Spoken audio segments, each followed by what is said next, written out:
Ben Affleck and Matt Damon did not write Good Will Hunting. Allegedly, an MIT alum named Bernard Cohen pitched the whole janitor genius concept to a producer in a bakery, then Damon magically appeared days later to help finish the idea. Cohen says all he asked for was a thank you if it ever won an Oscar. Spoiler, it did. Then there's the William Goldman angle, that legendary screenwriter who joked that he wrote the entire thing from scratch only to backtrack faster than a nervous cat. Goldman claimed he just gave notes, but fans think he polished way more than he admitted. The theory also leans on how wildly mature the script was for two young guys supposedly drowning in drafts. Even Damon admitted they flailed through thousands of pages before landing anything close to coherent. Steven Spielberg directed Poltergeist, at least that's what plenty of crew members and insiders claim. While Tobe Hooper got the director credit, Spielberg wrote and produced the film, and according to people like John Leonetti, he was calling the shots on set. Leonetti described elaborate storyboards and Spielberg directing with total control. While Hooper supposedly stepped aside often, Spielberg was legally blocked from directing another film while working on E.T., so fans say Hooper acted as a placeholder. Spielberg also handled post-production from editing to final cut, which added to the idea that he was running the show. The movie's tone and style scream Spielberg, not Hooper, and that cinematic fingerprint hasn't gone unnoticed. Even now, the theory keeps resurfacing as more insiders speak up without hesitation. By the way, if you guys like movie content like this, I would really appreciate it if you could subscribe. Thanks. Anyways, Stanley Kubrick faked the moon landing. That's the theory, and it starts with 2001 A Space Odyssey, which came out just a year before Apollo 11. The film's hyper-realistic space visuals convinced some that Kubrick had the skill to fake the moon footage. Proponents say NASA secretly enlisted him to direct the broadcast version on a soundstage using custom lenses and studio lighting. The mockumentary Dark Side of the Moon plays this out, and believers treat its narrative as coded truth. They also point to The Shining, claiming Kubrick left clues, like Danny's Apollo sweater and Room 237, supposedly representing the moon room. They highlight odd Apollo photos, no stars, suspicious shadows, the flag appearing to move, details they say show Kubrick's signature touch. Even his daughter's denial is seen as part of the cover. Hollywood is a front for the Illuminati. Basically, this theory frames the entire entertainment industry as a carefully constructed machine for mass influence. Believers say powerful secret societies recruit celebrities and executives to spread symbolic and ideological messages disguised as pop culture. They point to triangles, all-seeing eyes, inverted crosses, and 666 hand signs appearing in music videos, movie posters, and award shows, treating these as deliberate Illuminati signals. Authors like Mark Dice claim Hollywood collaborates with governments and corporations to shape public beliefs, using films to normalize surveillance, war, and elite control. Conspiracy lists naming the same celebrities again and again are treated as evidence of a hidden hierarchy. To believers, Hollywood is an illuminated stage for global soft power. Nicolas Cage is a vampire. This theory took off after a Civil War-era photo surfaced on eBay in 2011, showing a man from 1870 who looks almost exactly like him. The seller claimed Cage is undead, reinventing himself every 75 years, then faking his death to start over. Supporters point to his role in Vampire's Kiss, saying it's him winking at the truth. They also love to mention how he doesn't seem to age like a normal human, claiming his face barely changes through decades of fame. When Cage denied it on late-night TV, saying he has a reflection and doesn't drink blood, believers treated that as suspiciously defensive. The photo keeps getting passed around, feeding the legend that Cage has been lurking through history with eternal Hollywood hair. George Lucas directed Return of the Jedi. We all know how much creative control he had. He wrote the story, co-wrote the script, produced the film, and oversaw nearly every major decision. Fans note that Richard Marquand, the credited director, was relatively inexperienced, which they say made him the perfect proxy. The idea is that Lucas, having directed A New Hope and micromanaged Empire, couldn't quite let go and directed from the shadows. He was reportedly on set constantly overseeing scenes, adjusting performances, and guiding camera setups. His clash with the Directors Guild over credits during Empire also adds weight here. Believers argue Lucas structured the project so he could retain control without taking the title. For them, Return of the Jedi is Lucas's vision, frame by frame. James Dean's tragic end. The tragic passing of James Dean is surrounded by speculation and conspiracy tied to the bizarre legacy of his Porsche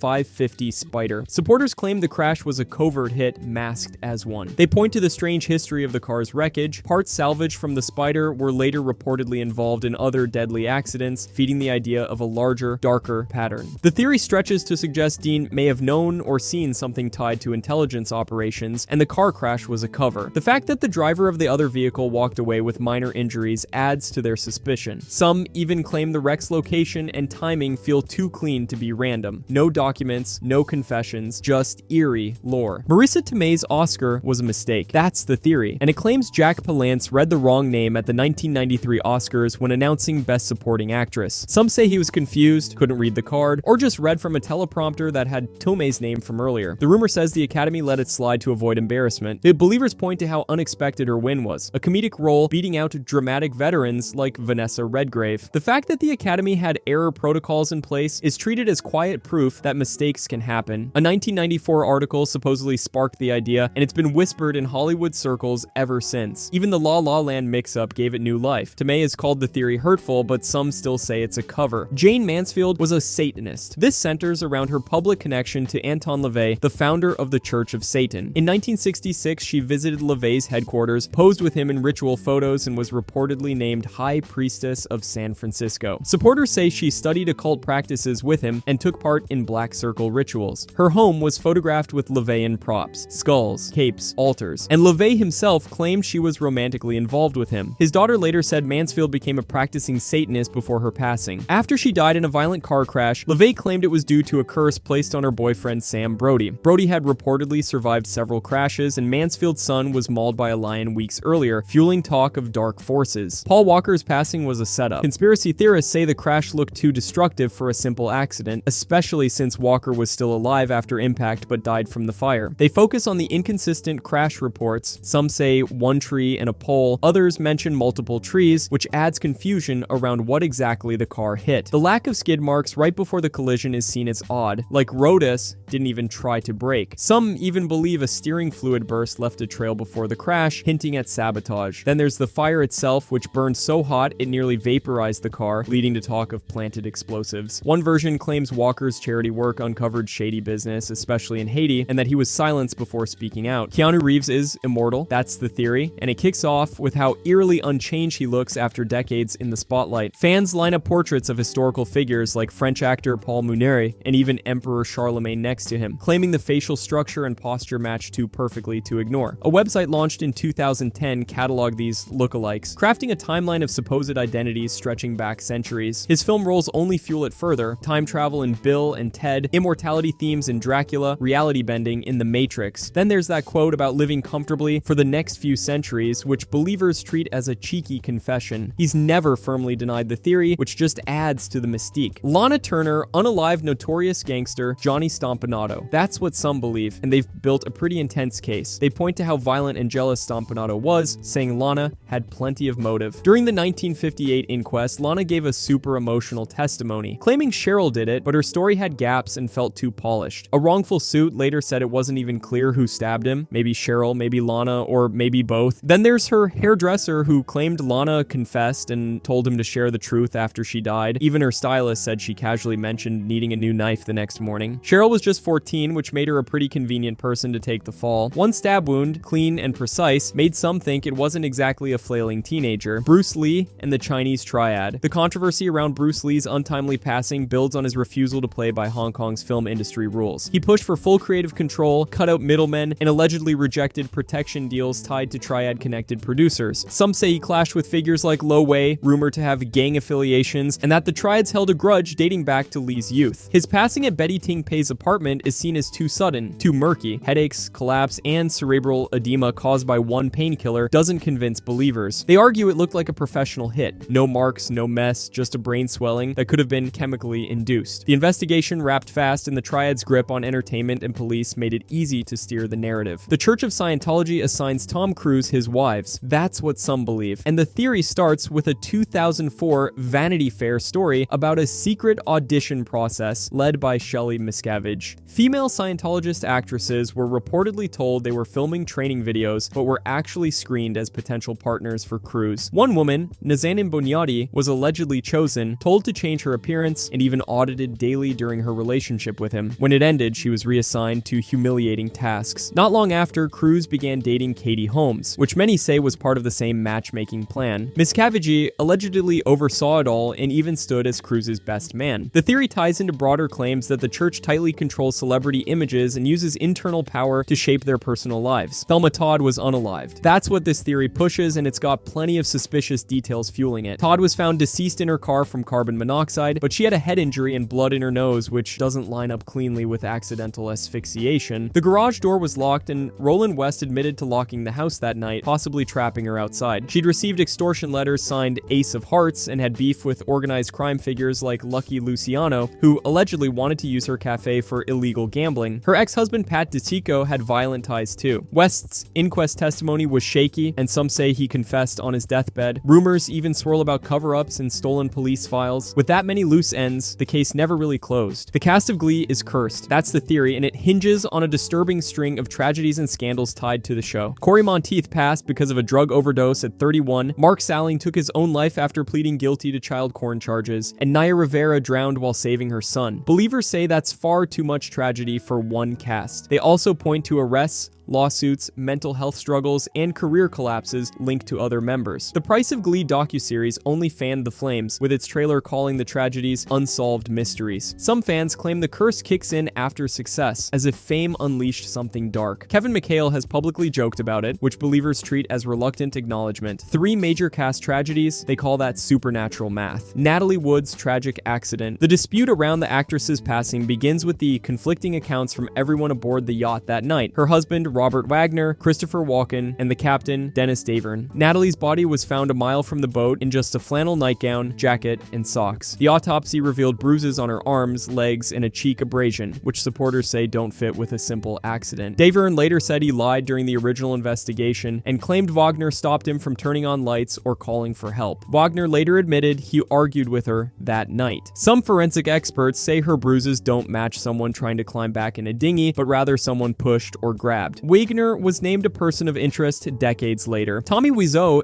did not direct The Room. That's the theory, and it centers on Sandy Schler, the script supervisor, who claimed in 2011 that Tommy handed off directing duties because he was too busy acting. Schler said he called action, gave blocking notes, and directed shots while Tommy struggled with lines. An anonymous cast member backed that up, saying he ran the set. Supporters also highlight how Tommy used 2 camera systems at once, which made the shoot unusually complex. Far too much for someone acting and directing simultaneously. Schler left before filming wrapped, which some believe hid how much he contributed. Tommy dismissed the whole claim as laughable, but believers say that only adds to the mystery. With Tommy's secretive persona and total control over credits, many think someone else directed the chaos. George Reeves was accidentally shot. That's what some believe, and they focus on strange details at the scene. The gun had no fingerprints, and Reeves had no gunpowder residue on his hands. The shell casing ended up under his body, and the bullet was lodged in the ceiling. 2 other bullets were fired into the floor, yet guests claimed they only heard 1 shot. His fiancée, Leonore Lemon, allegedly joked about him shooting himself moments before it happened. Some say she was drunk, upset, and may have handled the gun recklessly during a fight. A second autopsy noted bruises that didn't match a clean self-inflicted wound. The theory also circles around Eddie Mannix, whose wife had been involved with Reeves. Supposedly, powerful people may have pushed the story. Marilyn Monroe's tragic passing. This theory starts with her ties to John and Robert Kennedy. Rumors say she threatened to reveal affairs or political secrets, giving the government a motive. A 1964 pamphlet claimed RFK arranged for her to be injected with a lethal dose by her doctor. Later, a 1975 article said Monroe kept a diary full of Kennedy-related intel and was unalive to keep it buried. Some versions say the CIA or FBI acted to protect state secrets. Her barbiturate levels were sky high, far beyond the self-harm range, and there was no water nearby, raising doubts about how she took the pills. She was found nude, gripping a phone, her room locked, and the housekeeper washed her sheets before police arrived. FBI files monitoring her remain redacted. Stan Laurel is Clint Eastwood's dad. That's the theory, and it kicked off with an Italian newspaper during Eastwood's spaghetti western era, hinting at their resemblance and suggesting a secret paternal link. A British comic even ran side-by-side photos calling them potential father and son. Some versions claim Laurel's real son, who passed 9 days after birth, didn't pass at all. He was hidden or adopted out, eventually becoming Eastwood. The theory leans on how Eastwood didn't address early rumors about his parentage and how his biographies gloss over his childhood. Believers latch onto their spiky hair, sharp features, and similar expressions as uncanny evidence. Eastwood once joked that his mother found the idea ridiculous, but theorists brush that off as the usual Hollywood denial. The rumor's longevity, they say, means it must hold some truth. Andy Kaufman is alive. This theory has been fueled for decades by rumors, cryptic appearances, and claims from his closest collaborators. Bob Zmuda, Kaufman's longtime writing partner, said Kaufman told him he planned to fake his passing for 30 years and eventually return. His girlfriend Lynn Margulies supposedly discussed the timeline with him, saying it stretched from 1 year to 3 decades. Fans point to Kaufman's love of pranks and staged chaos, Tony Clifton, wrestling women, staged brawls, as a blueprint for faking passing. In 2013, a woman claiming to be his daughter took the stage at an awards show and hinted admitted he was still alive, which some took seriously. Smuda also claimed Kaufman once asked how to buy a cadaver and debated how to fake dental records. Over time, new whispers, weird sightings, and cryptic hints have kept the idea alive. John Travolta was replaced with Roy Black. That's the theory, and it claims the real Travolta passed around 1991, just as Roy Black, Germany's smooth-voiced Schlager star, supposedly passed of heart failure. Believers say Black didn't pass at all. Instead, he underwent slight surgery, mastered English, and stepped into Travolta's career without missing a beat. They point to facial comparisons, claiming their noses, eyes, and smiles are nearly identical. After 1991, Travolta's look subtly shifted, and fans of the theory argue it was Black behind the curtain. The entertainment industry, they say, kept the swap hidden to preserve brand continuity. No one wanted to lose Danny Zuko, the original Travolta's fate, unknown. Whether vanished, covered up, or confined, the theory says he was replaced, and Hollywood moved on. Stephen King shot John Lennon. That's the theory, and it comes from Steve Lightfoot, who spent decades insisting King was the real assassin. He claims King had secret connections to Lennon, occult motives, and left a trail of coded confessions in his novels. According to Lightfoot, Mark David Chapman was just a decoy, a fall guy used to divert blame while King pulled the actual trigger. He points to hidden clues in headlines, book covers, and King's fiction as proof, saying the government and media have buried the truth. Lightfoot even argues King's 1999 car accident was a setup, part of a cover-up to silence him. His vans, signs, and website all declare that King unalived Lennon and got away with it. To believers, it's the real horror story. The Rock is a government experiment. That's the theory, and it hinges on how Dwayne Johnson's physique, stamina, and career trajectory feel almost too engineered to be natural. Believers claim he was part of a secret military enhancement program, possibly tied to early super soldier research or bioengineering trials. Some versions say he was selected as a child for genetic modification, citing how he went from wrestling to acting to global branding with almost robotic efficiency. His body transformation over the years is treated as suspiciously flawless, with conspiracy theorists pointing to impossible consistency, recovery speed, and endurance as signs of external manipulation. They also highlight his political grooming, suggesting he's being shaped for a future office under elite supervision. If you enjoyed this, I'm going to be posting a lot here. I would greatly appreciate it if you could subscribe. Thanks for watching, and see you next time.